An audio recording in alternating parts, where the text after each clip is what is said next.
Você já parou para pensar no que acontece quando a vida perfeita que você construiu simplesmente desmorona? Quando tudo que você acreditava ser real vira fumaça na sua frente. Pois, essa é a história de uma mulher que descobriu da pior forma possível que seu conto de fadas era na verdade um pesadelo bem planejado. E cara, o que ela fez depois disso vai te deixar de queixo caído. Chloe Thorne tinha literalmente tudo. Marido rico, casa dos sonhos, bebê a caminho. Sabe aquelas vidas que a gente vê no Instagram e pensa, nossa, queria ser ela. Então, era exatamente isso. Até que uma terça-feira chuvosa mudou absolutamente tudo. Uma foto. Foi só isso que bastou. Uma simples fotografia que chegou no celular dela mostrou uma verdade brutal. O marido dela, Marcos, aquele homem que ela amava de verdade, estava num restaurante caríssimo com uma supermodelo internacional. E não era uma reunião de negócios não, viu? A mão dele estava por cima da mão dela. O olhar era daqueles que não mentem. Sabe quando você simplesmente sente? Naquela mesma noite, Chloe desapareceu. Sumiu. Evaporou. Deixou só a aliança de casamento em cima do travesseiro e um bilhete de 3 linhas que ia transformar a vida do Marcos num verdadeiro inferno. Porque o que ela descobriu depois da foto foi muito, muito pior do que uma simples traição. Vamos voltar um pouquinho no tempo para você entender direitinho como tudo começou. Chloe sempre acreditou que felicidade era algo que você constrói, sabe? Tijolo por tijolo, dia após dia. E ela tinha construído uma vida linda em Washington DC com Marcus Thorne, um CEO bilionário super bem-sucedido de uma empresa de tecnologia que estava bombando. O cara era o pacote completo. Inteligente, ambicioso, charmoso. Ela se sentia a mulher mais sortuda do mundo. Grávida de 7 meses da primeira filha deles, que iam chamar de Olivia, Chloe passava os dias decorando o quartinho do bebê e trabalhando como consultora pro Smithsonian. Ela tinha aquela vida equilibrada que todo mundo busca, entendeu?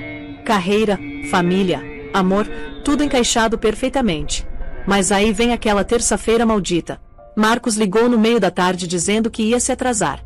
Reunião de última hora, fusão importante, o papo de sempre. E Chloe? Ela entendeu, né? Sempre entendia. Fez um chá, pegou um livro, preparou-se para uma noite tranquila em casa. Só que daí, ping. Uma mensagem da Samantha, amiga dela. Era uma foto meio tremida, tirada de longe num restaurante super exclusivo chamado Luciel. E quando Chloe abriu a imagem, cara, o mundo dela parou. Literalmente parou. Ali estava o Marcos. Não numa sala de reuniões. Não fechando negócio nenhum. Ele estava inclinado sobre uma mesa, olhando nos olhos de uma mulher deslumbrante. Isabella Rossi. Supermodelo internacional. Aquele tipo de mulher que você vê em outdoor e pensa, gente, essa pessoa é real. E a mão dele estava em cima da mão dela. O jeito que ele olhava para essa mulher era algo que Chloe não via direcionado para ela há meses. O celular escorregou da mão dela e bateu no chão de mármore. O barulho ecoou pela casa vazia como um tiro. Naquele momento, tudo fez sentido. Todos os atrasos. Todas as viagens de negócios. Todos aqueles beijos distraídos, apressados. As peças se encaixaram formando uma imagem que ela não queria ver, mas não podia mais ignorar. Sabe o que é mais louco? Ela não chorou. O choque foi tão grande que ela ficou tipo, congelada por dentro. Só conseguia pensar na filha que estava na barriga dela. Pensava, eu não vou criar minha filha numa mentira. Não vou ser aquela esposa que engole sapo e finge que tá tudo bem. Quando Marcos chegou perto da meia-noite, todo sorridente, soltando aquele papo de que dia cansativo, ela mal conseguiu olhar para ele. O cara era um estranho completo usando a máscara do marido dela. Ele tentou dar um beijo nela, mas Chloe virou o rosto. Marcos percebeu que tinha algo errado, mas ela só disse que estava cansada. E foi ali, naquele exato momento, que ela tomou a decisão mais importante da vida dela. Ela não ia confrontá-lo. Não ia fazer escândalo. Não ia dar a ele a chance de mentir, de manipular, de usar aquela lábia toda para convencê-la de que ela estava maluca ou exagerada. Não. Ela ia simplesmente desaparecer. E levar junto o bem mais precioso dele, a filha. Agora, presta atenção no que aconteceu nas próximas 36 horas. Porque isso aqui foi praticamente um filme de espionagem. Chloe entrou no que eu chamo de modo operação especial. Enquanto Marcos dormia feito uma pedra, achando que estava tudo sob controle, ela executava um plano que ia fazer qualquer detetive se orgulhar. Primeira parada, o cofre dele no escritório. A senha, o aniversário dela. A ironia, né? Lá dentro tinha dinheiro vivo para emergências. $50.000. Ela pegou tudo. Afinal, era uma emergência mesmo. Depois, ela usou o notebook para comprar 3 passagens de ônibus com nomes falsos. Uma para Miami, outra para Chicago, outra para Seattle. Sabia que Marcos ia contratar os melhores investigadores do mercado e que a primeira coisa que eles iam fazer era rastrear compras de passagens. Essas 3 eram só para jogar areia nos olhos deles. Entendeu? Iscas falsas. O plano real dela era muito mais simples e inteligente. Ela arrumou uma mochila básica com roupas simples, vitaminas pré-natais, cópias dos exames médicos dela. Aqui vem a parte mais esperta. Um celular descartável que ela tinha comprado há um mês pagando em dinheiro no 7-Eleven qualquer. Porque sim, Chloe já desconfiava há tempo. Um dia o Marcos chegou em casa cheirando um perfume que não era dela. Chanel número 5. O perfume favorito da Isabela. Foi ali que ela começou a se preparar, mesmo sem ter certeza ainda.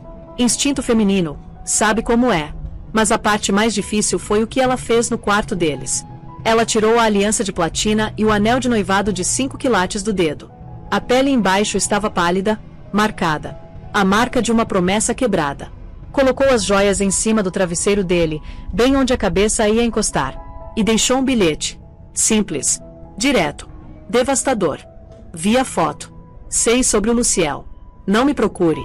Você não vai me encontrar. Ela deu uma última olhada na casa. A porta do quartinho do bebê estava entreaberta, o luar iluminando o berço vazio. Uma onda de tristeza tão profunda bateu nela que quase a derrubou. Mas ela colocou a mão na barriga, sussurrou: agora somos só nós duas, pequena, e eu vou te proteger, e saiu pela porta da frente. Desapareceu na madrugada de Georgetown e nunca mais olhou para trás.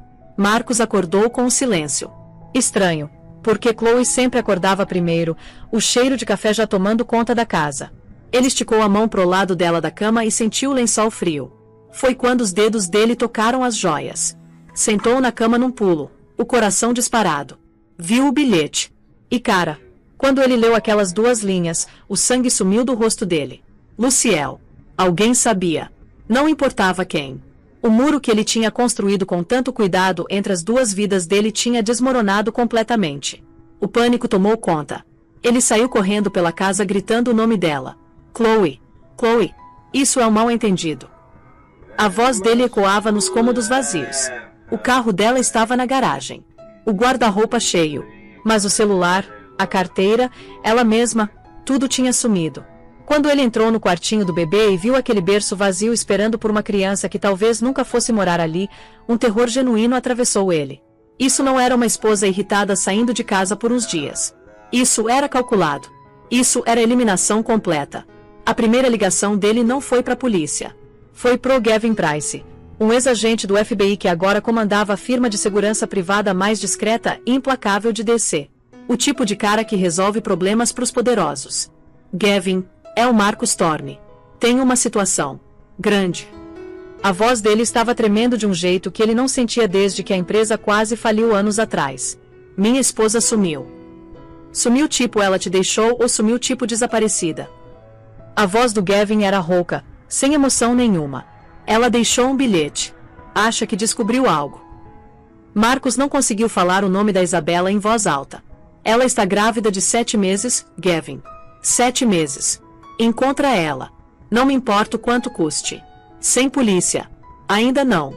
Isso precisa ficar discreto. Minha empresa está para fechar uma fusão bilionária. Qualquer escândalo público pode acabar com tudo. Encontra ela. Desligando o telefone, Marcos andava de um lado para o outro no escritório como um animal enjaulado. O medo que ele sentia pela Chloe e pelo bebê era real, uma dor crua e roendo por dentro. Mas misturado com isso tinha um terror gelado e egoísta por ele mesmo. Pela reputação dele. Pela fusão de bilhões de dólares. Pelo império que ele construiu do zero. Tudo dependia da imagem do Marcus Thorne, o gênio estável, o homem de família. Uma esposa grávida fugindo era um pesadelo de relações públicas que podia custar tudo para ele. Ele tinha que trazê-la de volta. Ia se desculpar, implorar, comprar joia nova, casa nova, o que fosse preciso. Só precisava encontrá-la primeiro. Grande erro dele, subestimar a Chloe.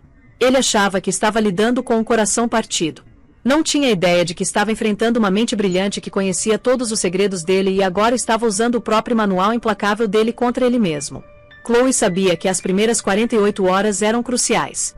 Chamou um táxi 2 quarteirões longe de casa e pagou em dinheiro para ser deixada na Union Station, a estação de trem.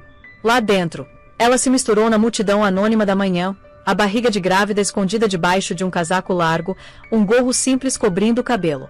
Mas ela não embarcou em trem nenhum. Saiu por uma porta lateral, andou mais 6 quarteirões e pegou outro táxi. Dessa vez para um motel vagabundo que só aceita dinheiro num canto esquecido de Arlington, Virgínia. Pagou uma semana adiantado usando o nome Jane Smith. O quarto cheirava a cigarro velho e desespero, o universo de distância dos lençóis egípcios e sabonetes artesanais dela. Era perfeito. Assim que entrou, ligou o celular descartável e fez sua primeira e única ligação. Frank, sou eu.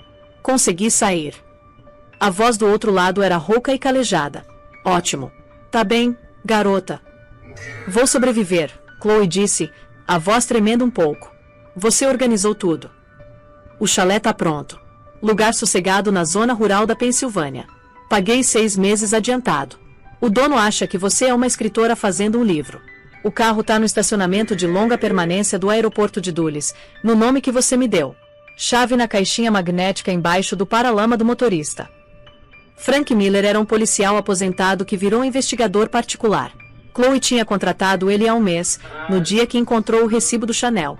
Enquanto Marcos estava cortejando a amante dele, Chloe estava silenciosamente usando o fundo fiduciário considerável que a avó deixou para ela para investigar o próprio marido.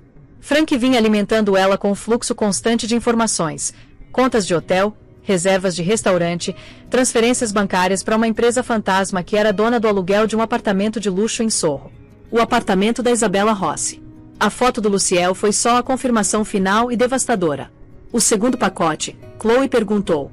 Entregue na caixa postal hoje de manhã, Frank confirmou. Tem tudo que você pediu.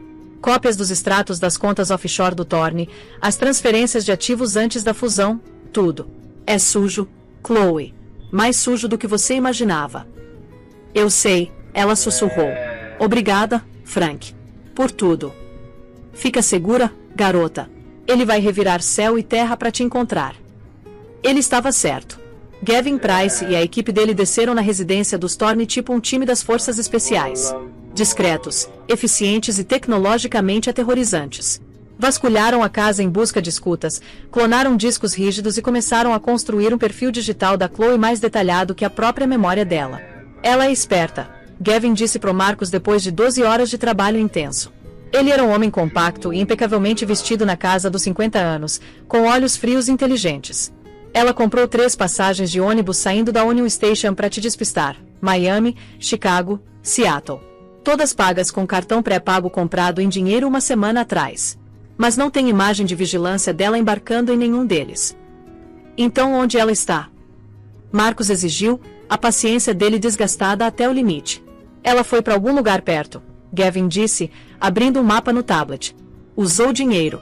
Provavelmente está no motel em algum lugar por perto, esperando o calor inicial passar antes de fazer o movimento de verdade.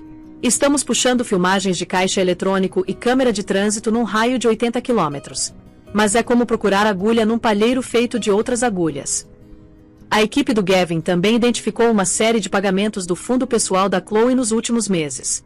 Quantias significativas pagas para uma entidade chamada Investigações Miller. Frank Miller, Gavin disse, o tom dele ganhando um respeito profissional.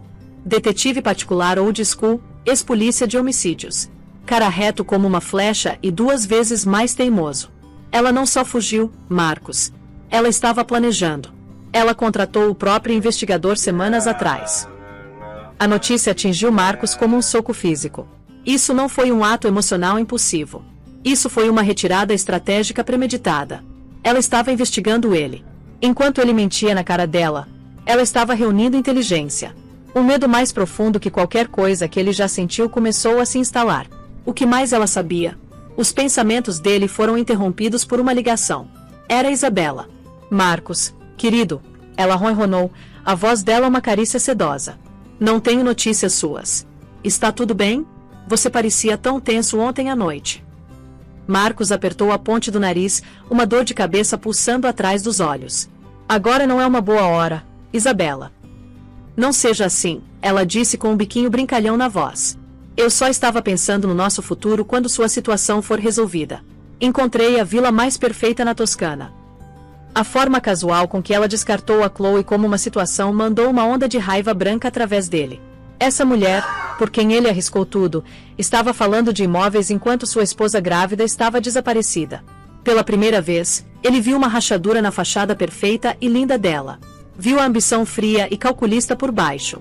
Tenho que ir, ele disse abruptamente e desligou antes que ela pudesse responder. Virou de volta para o Gavin. Encontra esse Frank Miller. Descobre o que ele passou para ela e encontra minha esposa. Dobra sua taxa. Triplica, não me importo. Só traz ela de volta. Mas Chloe não estava esperando para ser encontrada. Sob o manto da escuridão, ela saiu do motel de Arlington, pegou uma série de táxis até o aeroporto internacional de Dulles e localizou o Ford Taurus 2010 que o Frank tinha deixado para ela. Era um mundo de distância da Tesla usual dela, mas era maravilhosamente anônimo. Enquanto entrava na rodovia, seguindo norte pela vastidão escura e enorme da paisagem americana, ela sentiu uma sensação aterrorizante e estimulante de liberdade. Ela não era mais Chloe Thorne, a esposa do milionário. Ela era um fantasma no sistema, uma mãe protegendo a filha. E ela estava apenas começando a revidar. Enquanto Chloe estabelecia uma existência silenciosa e espartana num chalé isolado na Pensilvânia, o mundo do Marcus estava se contraindo numa panela de pressão feita por ele mesmo. A fusão com a Omnicorp estava nos estágios finais delicados, e o CEO, um titã esperto do dinheiro velho chamado Robert Kensington, tinha pedido um jantar. Uma coisa de conhecer a família no Chevy Chase Club. O Kensington é muito ligado em valores familiares. Marcus explicou para Isabella pelo telefone, o desespero na voz dele mal disfarçado. Ele quer conhecer a Chloe. Eu disse para ele que ela estava fora da cidade visitando uma tia doente. Preciso que você me substitua. Você quer que eu finja ser sua esposa? A voz da Isabella estava afiada, carregada com algo que soava como triunfo. Não, claro que não. Só seja minha parceira pela noite. Vamos dizer que somos recentemente noivos depois de uma separação discreta. É bagunçado, mas é melhor do que eu aparecer sozinho depois de ter falado maravilhas da minha vida familiar estável pelos últimos 6 meses. Isabella concordou, talvez entusiasmada demais. O jantar foi um desastre. Isabella, vestida num vestido vermelho ousado que era totalmente inapropriado para o clube conservador, dominou a conversa. Ela falou dos desfiles de Paris, dos amigos celebridades, do desdém dela pela caretice da política de DC. Ela corrigiu Marcus numa história sobre a própria fundação da empresa dele e casualmente mencionou o desejo dela de mudar a sede da Aura para uma cidade mais vibrante tipo Los Angeles. Marcus observou o sorriso do Robert Kensington ficando mais apertado, a postura dele mais rígida. Ele viu o negócio, o resultado de 2 anos de trabalho, escorrendo pelos dedos. Ele estava olhando para Isabella, realmente olhando, e vendo a mulher que o investigador dele estava descobrindo. O relatório do Gavin Price tinha chegado na mesa dele naquela manhã, e era arrepiante. Isabella Rossi não era só uma modelo. Ela era uma predadora especializada em homens ricos e poderosos. Os 2 relacionamentos anteriores dela tinham terminado com ela recebendo presentes de despedida significativos, um apartamento em Miami, participação controladora num pequeno selo de moda. Ela tinha um histórico de vazar informações prejudiciais sobre os ex-amantes dela para repórteres de tabloides quando os acordos não eram do agrado dela.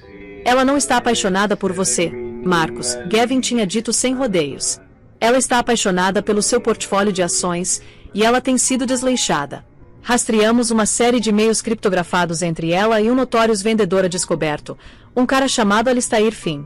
Parece que eles estão planejando vender ações da Aura descoberto pouco antes da fusão ser anunciada, depois vazar uma história sobre seus problemas conjugais para derrubar o preço. Ela não é só sua amante. Ela está te armando para sabotagem corporativa. As peças do quebra-cabeça se encaixaram com uma clareza nauseante.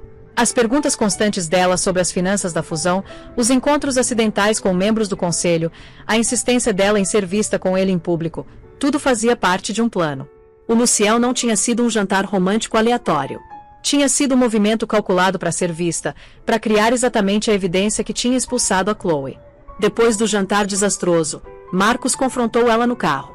O que foi aquilo lá dentro, Isabella? Você estava praticamente planejando o funeral da empresa. Eu estava apenas sendo honesta, querido, ela disse, examinando as unhas. A Aura precisa de uma perspectiva nova. Sua perspectiva está ultrapassada. E o que dizer dos seus e-mails com Alistair Finn? Marcus disse, a voz dele perigosamente baixa. Isabella congelou. A cor sumiu do rosto dela. Eu não sei do que você está falando. Não minta pra mim, ele rosnou, a força total da raiva dele finalmente liberada.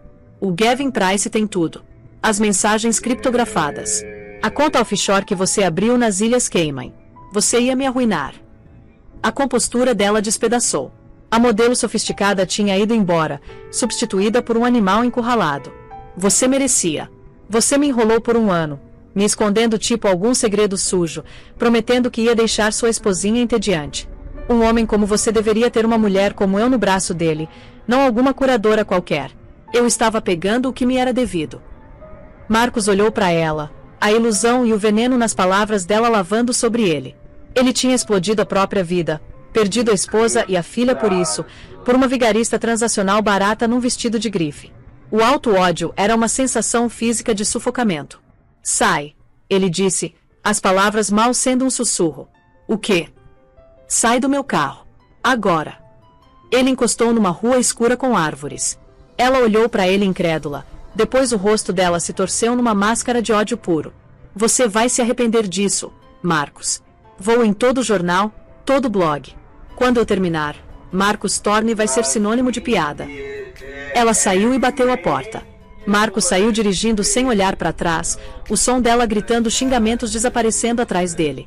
Ele tinha apagado um fogo, mas sabia que o verdadeiro inferno ainda estava por vir. Porque longe, no chalé quieto dela, Chloe estava lendo um relatório muito diferente do próprio investigador dela.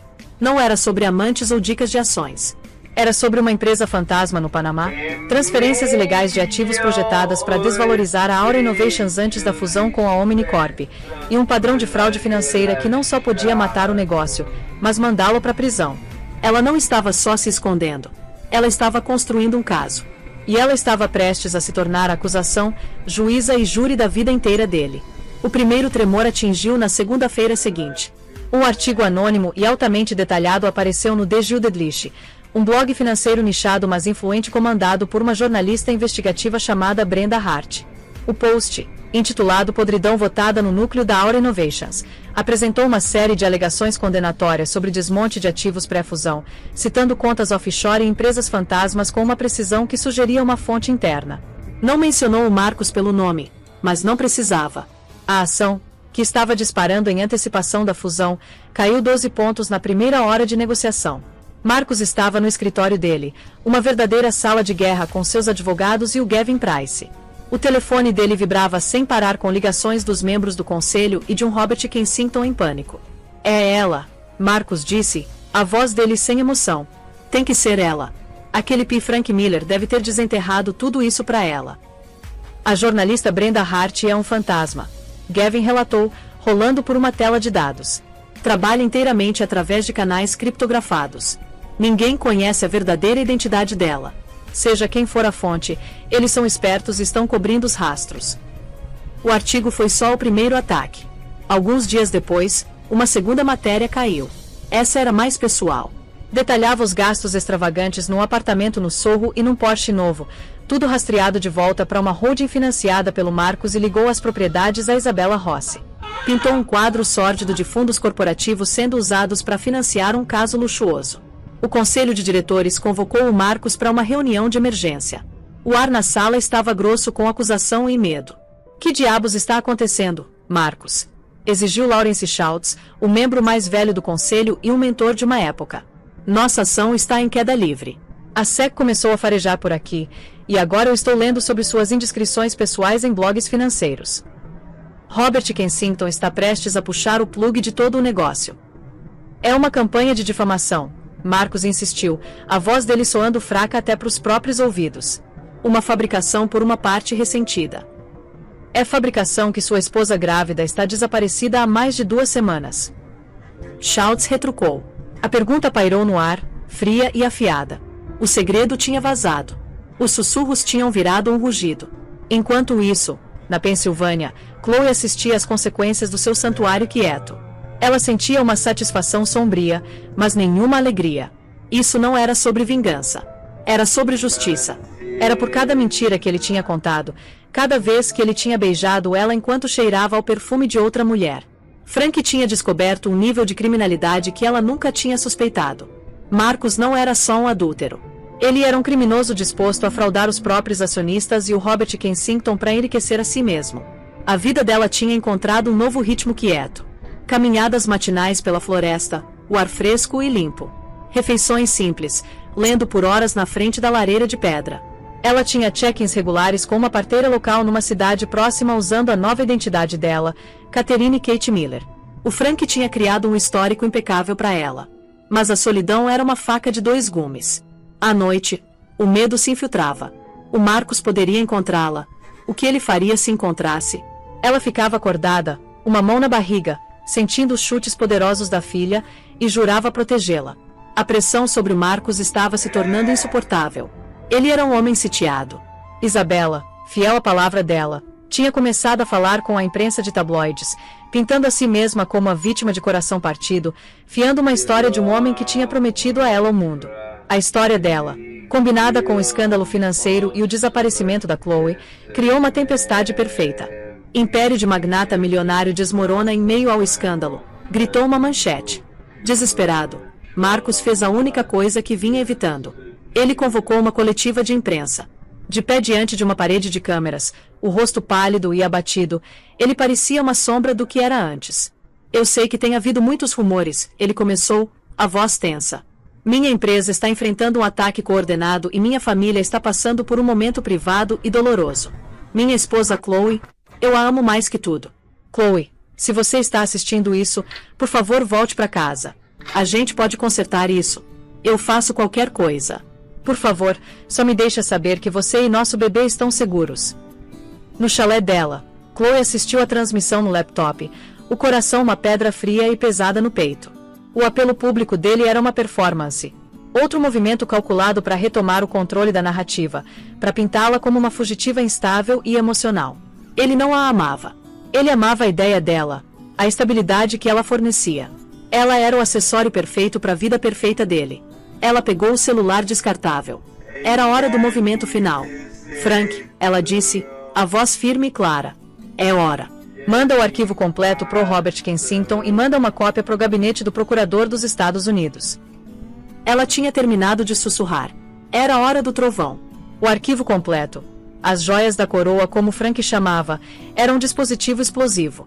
Continha prova irrefutável de fraude eletrônica, informação privilegiada e conspiração para fraudar a Omnicorp. As cópias dos e-mails pessoais do Marcus, que o Frank tinha obtido legalmente através de uma intimação relacionada a um processo civil fabricado, eram particularmente condenatórias, detalhando o esquema inteiro nas próprias palavras arrogantes do Marcus.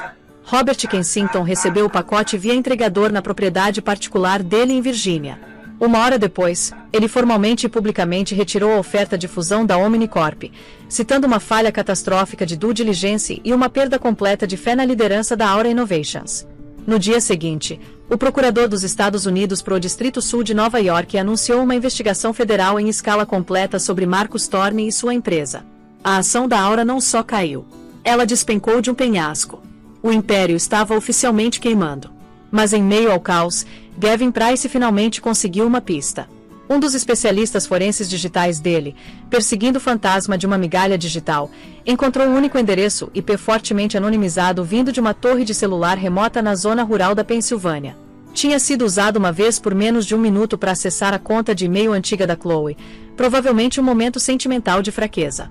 Não era muito, mas era suficiente. Gavin fez referências cruzadas da localização do sinal com aluguéis de propriedades, registros fiscais, qualquer coisa que ele conseguisse encontrar. Ele finalmente chegou num chalé isolado à beira de um lago alugado 6 semanas atrás por dinheiro por uma mulher chamada Catherine Miller. A foto na carteira de motorista falsa que o Frank tinha conseguido era boa, mas o software de reconhecimento facial do Gavin era melhor. Era 98,7% de correspondência com Chloe Thorne. Marcus recebeu a ligação quando estava saindo do escritório do advogado, a palavra acusação ainda ecoando nos ouvidos. Eu a encontrei, Gavin disse. Um chalé no Lago Valen, Poconos, Pensilvânia. Estou te mandando o endereço agora. Todo instinto disse pro Marcus mandar os advogados, mandar o Gavin lidar com isso através de intermediários. Mas isso estava além disso. Isso era primitivo. Ele precisava vê-la, entender. Ele entrou no carro e dirigiu 6 horas direto para o norte. A mente dele uma tempestade de raiva, arrependimento e um fragmento de algo que ele não conseguia nomear. Ele chegou quando o crepúsculo estava se instalando, o céu uma explosão de laranja e roxo sobre o lago quieto. O chalé era pequeno, rústico, com fumaça enrolando de uma chaminé de pedra. Ele a viu pela janela, sentada numa cadeira de balanço, um livro no colo, a silhueta dela emoldurada pelo brilho quente de uma luminária. Ela estava ainda mais grávida do que ele lembrava, a barriga redonda e cheia. Ela parecia em paz. A visão disso mandou uma nova onda de fúria e perda através dele. Ele caminhou até a porta e bateu. Chloe não estava surpresa. Ela tinha sabido em algum nível que esse dia chegaria. Ela tinha visto o carro desconhecido subir pela longa entrada de cascalho. Ela levantou devagar, a mão descansando na barriga, e abriu a porta. Ele estava terrível. Tinha perdido peso. Os olhos estavam fundos e o terno caro estava amarrotado. O titã da indústria tinha ido embora, substituído por um homem assombrado e quebrado. Chloe, ele respirou, a voz rouca. Marcos, ela respondeu, a voz calma, desprovida da emoção que ele esperava. Não havia medo, nem raiva, apenas uma quietude profunda e cansada. Por quê? Ele perguntou, a única palavra englobando tudo. Por que me destruir? Por que não simplesmente se divorciar de mim? Pegar metade e ir embora? Por que você não quebrou só uma promessa para mim? Ela disse, o olhar inabalável. Você quebrou a lei. Você fraudou pessoas que confiaram em você. Você construiu nossa vida inteira numa fundação de mentiras, não só pessoais, mas profissionais. Isso não foi sobre dinheiro. Eu nunca quis seu dinheiro. Isso foi sobre consequências. Eu te amava, ele disse, e soou como uma súplica. Não. Chloe o corrigiu gentilmente. Você amava que eu era previsível, que eu era um ativo estável no seu portfólio. Você não tem ideia do que é amor, Marcos. Amor é honestidade. Amor é respeito. Amor não é deixar a pessoa para quem você jurou sua vida descobrir sobre seu caso pela mensagem de texto de uma amiga.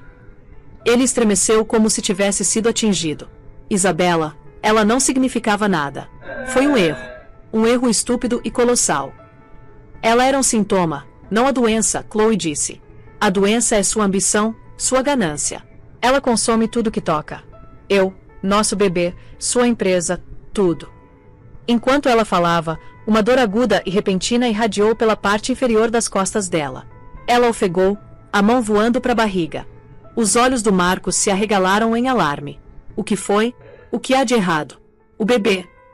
Ela respirou, se apoiando no batente da porta enquanto outra contração, mais forte dessa vez, a agarrava. Ela está vindo. A ironia era impressionante. Ali, no acerto de contas final com as ruínas da vida deles entre eles, a filha deles tinha decidido entrar no mundo. O homem que tinha despedaçado o mundo dela era a única pessoa a quilômetros de distância que podia ajudá-la. O mundo pro Marcos Thorne sempre foi uma série de riscos calculados e resultados gerenciáveis. Era um tabuleiro de xadrez onde ele era o grande mestre, sempre 3 jogadas à frente. Mas enquanto Chloe ofegava, o rosto dela uma máscara de dor, e se apoiava no batente da porta do esconderijo rústico dela, o tabuleiro foi violentamente varrido da mesa. Não havia cálculos, nem estratégias, nem alavancagem a ser aplicada. Havia apenas o imperativo biológico cru e aterrorizante se desdobrando diante dele. A vida que ele tinha sistematicamente destruído estava agora muito literalmente forçando uma nova a existir, e ele era o único ali para testemunhar. Pânico, frio e absoluto, era uma sensação estranha. Ele moveu os membros, sentindo-se desconectado do cérebro. Tá bom, ele se ouviu dizendo, as palavras soando vazias e inúteis.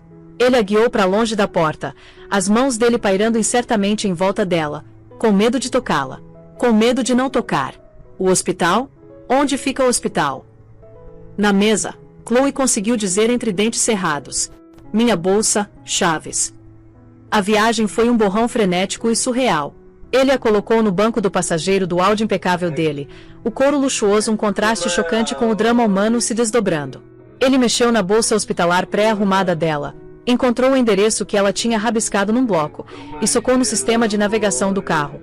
Centro Médico Regional de Scranton, 37 quilômetros. Poderia muito bem estar na Lua. Ele dirigiu com uma velocidade que beirava a imprudência, os nós dos dedos brancos no volante.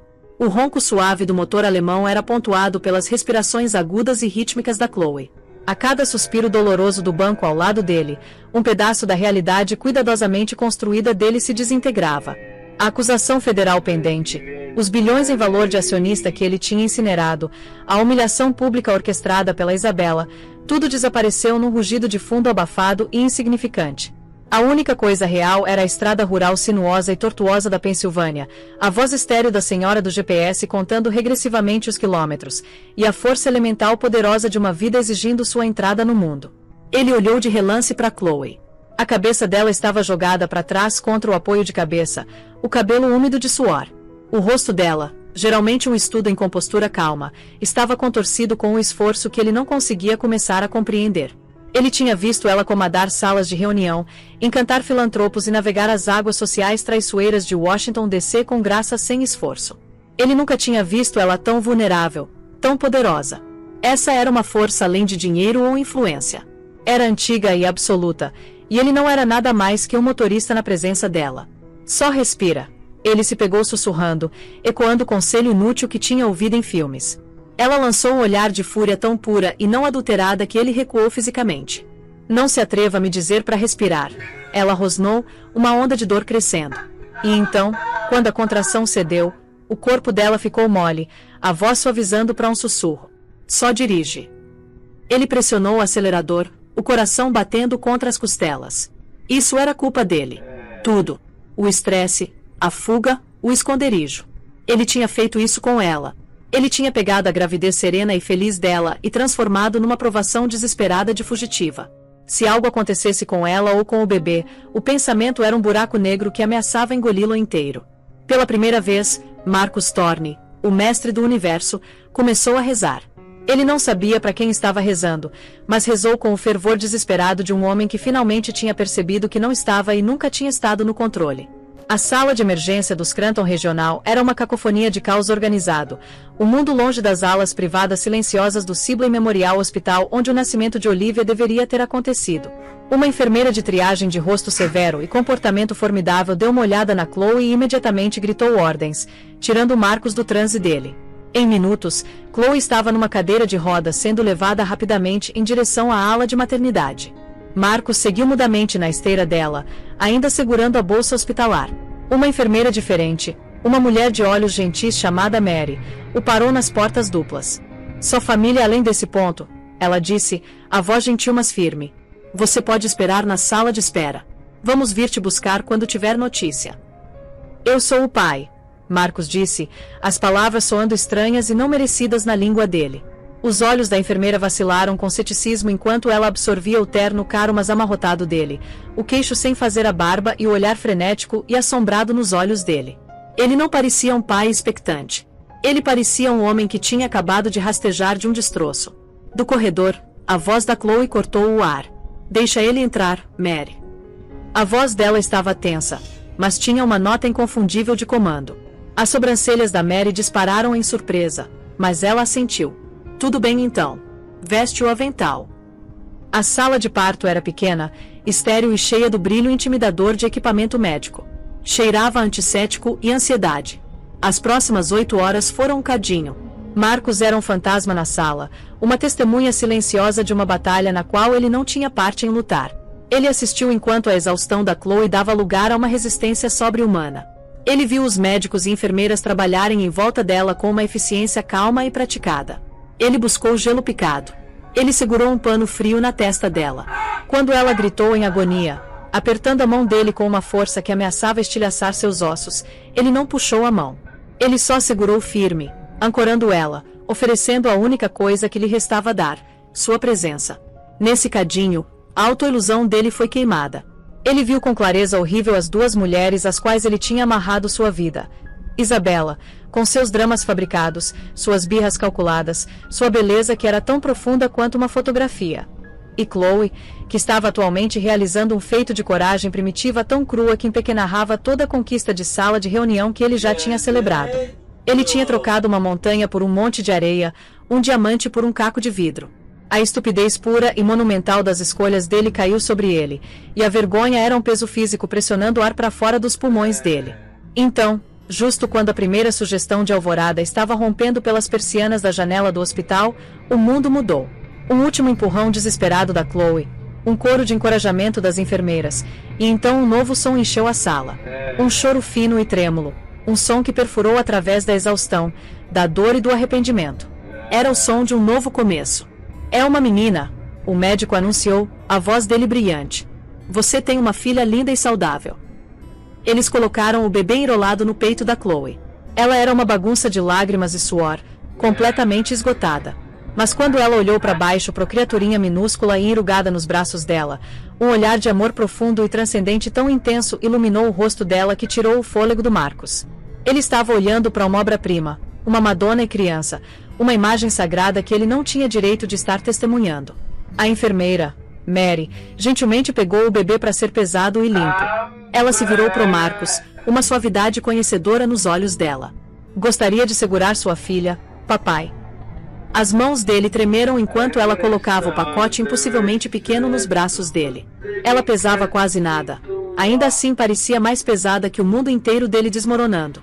Ele olhou para baixo para o rosto dela, um nariz perfeito em miniatura, uma boca de botão de rosa, uma cobertura de cabelo fino e escuro. Ela era real. Ela era dele. E ele quase tinha perdido ela antes mesmo de conhecê-la.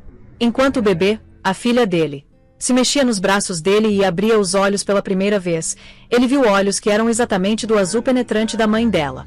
As últimas defesas do Marcus Thorne desmoronaram em pó. Ele quebrou. Um soluço profundo e silencioso sacudiu o corpo dele, e lágrimas que ele não sabia que era capaz de derramar escorreram pelo rosto dele, respingando no cobertor rosa suave da criança que ele não merecia. Ele estava segurando seu legado. Não a Aura Innovations, não a fusão Omnicorp, não o portfólio de ações, essa vida perfeita e inocente de 7 libras. Essa era a única coisa que alguma vez tinha realmente importado, e ele tinha tratado ela e a mãe dela como um ativo descartável. Os próximos 3 dias passaram num estado de sonho estranho e silenciado. Marcus nunca saiu do hospital. Ele dormiu, quando dormiu, na cadeira dura de plástico de visitante, acordando com torcicolo e uma doroca no peito. Ele comeu sanduíches de máquina de venda automática e bebeu café amargo. Ele existia numa trégua silenciosa e não dita com a Chloe. Eles não falaram sobre os advogados, as acusações ou o futuro. Eles falaram só da Olivia. Ela pegou a mamadeira. Acha que você poderia trocar ela. Escuta, ela tá fazendo um barulhinho. Ele aprendeu os ritmos alienígenas de um recém-nascido. Os espirros surpreendentemente altos, os dedinhos que agarravam que se enrolavam em volta dos dele com força surpreendente, o cheiro suave e leitoso da pele dela. Ele assistiu Chloe, os instintos maternos dela entrando em ação com uma graça natural feroz. Ele viu o jeito que ela segurava Olivia, o jeito que ela sussurrava para ela, o jeito que todo o ser dela parecia suavizar e focar quando a filha deles estava nos braços dela. Ele era um espectador da formação de uma família da qual ele tinha sido ejetado pela própria mão. O telefone dele tocava incessantemente. Seus advogados, membros do conselho em pânico, o irmão frio dele. Ele saía para o corredor para atender as ligações. A voz dele um murmúrio baixo e derrotado enquanto ele ouvia os relatos das últimas convulsões da morte do império dele. Então ele desligava. Respirava fundo para se recompor e voltava para o quarto 314, de volta para o espaço quieto e sagrado onde a única coisa que importava era a respiração constante e rítmica da filha dele dormindo. Era um ciclo brutal e implacável de punição e graça. No terceiro dia, Frank Miller chegou. Ele era um homem robusto e despretensioso nos seus 60 e poucos anos, com olhos gentis e uma presença que irradiava competência quieta. Ele cumprimentou Chloe com um sorriso caloroso e paternal antes do olhar dele cair no Marcus. A gentileza nos olhos dele desapareceu, substituída por uma avaliação plana e fria. Ele era um protetor, e Marcus era a ameaça. A chegada dele foi o sinal. A trégua tinha acabado. Enquanto Frank ajudava Chloe a arrumar os poucos pertences dela, Marcus ficou de pé na janela segurando Olivia uma última vez. Ele bebeu cada detalhe do rosto dela, tentando gravar na memória. Falei com meus advogados, ele disse, a voz rouca, sem se virar. Eles estão estruturando um fundo fiduciário. Tudo que sobrar depois que o governo terminar comigo vai para ele. Vai estar no nome da Olivia. Irrevogável, intocável. Você e ela vão estar protegidas pela vida. Chloe ficou em silêncio por um momento, dobrando um cobertorzinho. Eu te disse, Marcus, eu não quero seu dinheiro. A voz dela era suave, mas o fio de aço ainda estava lá. Não é mais meu dinheiro. É dela, ele respondeu, finalmente se virando para encarar ela. É a única coisa limpa que me resta para dar a ela. Um começo. Livre de mim. Ele olhou para baixo para o bebê minúsculo nos braços dele. Chloe, eu vou poder vê-la no futuro. Talvez. A pergunta era uma súplica crua, despojada de todo artifício e orgulho. Chloe olhou para ele, o olhar claro e inabalável. Ela não estava olhando para ele com ódio, mas com uma tristeza profunda e sem fundo. Essa vai ser a decisão da Olivia para fazer, ela disse, a voz uniforme. Quando ela tiver idade suficiente para saber a verdade toda e entender, você pode escrever para ela. Vou guardar as cartas para ela. Mas você tem que conquistar o direito de ser o pai dela, Marcos. Você precisa encarar o que fez. Pagar sua dívida, não só para a lei, mas para você mesmo. Você tem que se tornar um homem do qual uma filha possa um dia se orgulhar.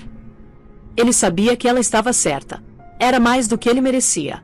Ele assentiu devagar, um nó se formando na garganta. Ele caminhou até onde Chloe estava de pé e gentilmente, reverentemente colocou a filha deles no bebê conforto que o Frank estava segurando. Ele se abaixou e pressionou um beijo na testa da Olivia, um toque de fantasma. Ele deixou os lábios permanecerem por um momento, respirando o cheiro dela uma última vez.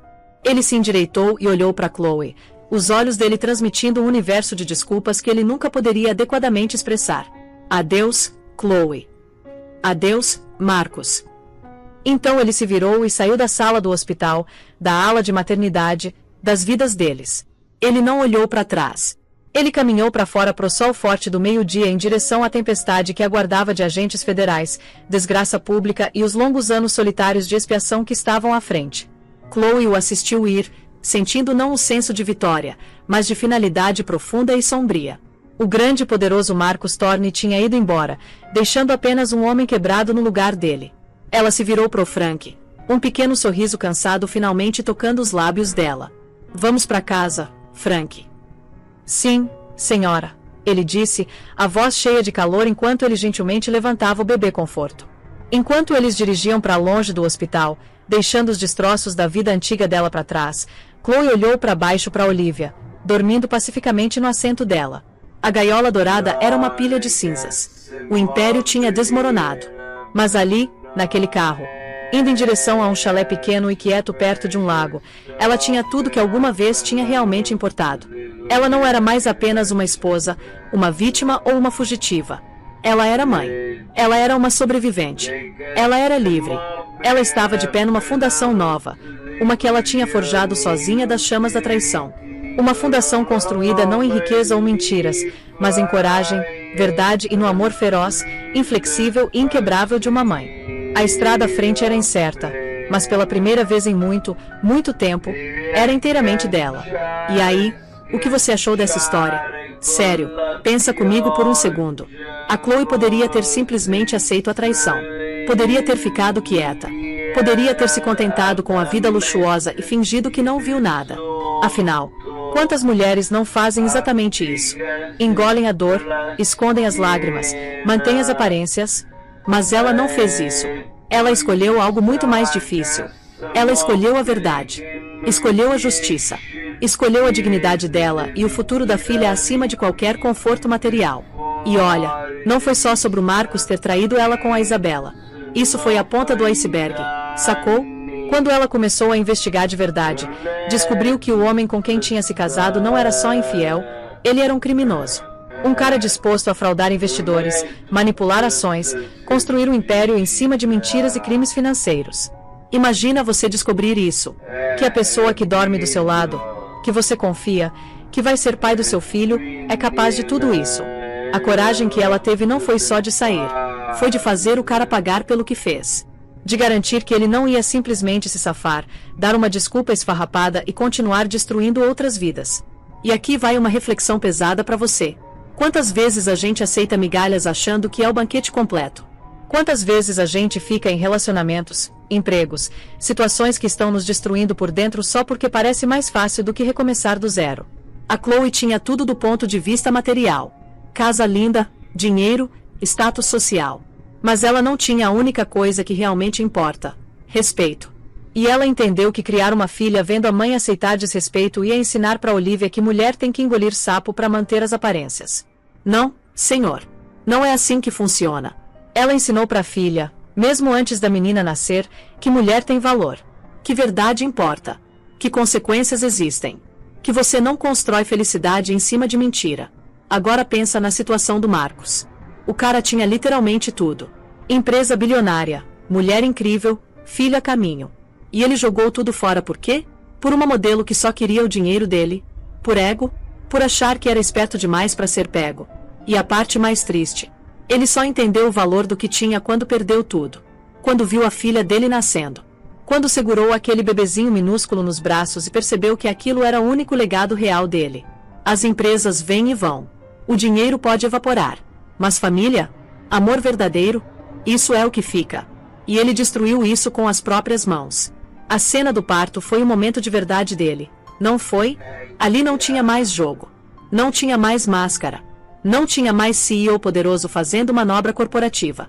Era só um homem quebrado vendo o milagre da vida acontecer e entendendo, tarde demais, o que realmente importa. E sabe o que eu acho mais poderoso nessa história toda? A Chloe não buscou vingança. Ela buscou justiça. Tem uma diferença gigante aí. Vingança seria ela vazar as informações só para humilhar ele, para ver ele sofrer, para sentir aquele gostinho de toma, quem mandou me trair. Mas não foi isso. Ela expôs crimes reais. Fraude financeira. Manipulação de mercado. Coisas que prejudicavam não só ela, mas centenas de investidores, funcionários, pessoas que confiaram nele. Ela fez o que era certo, mesmo sendo a coisa mais difícil. E no final, ela não ficou esperando o perdão dele, nem pedindo para ele voltar.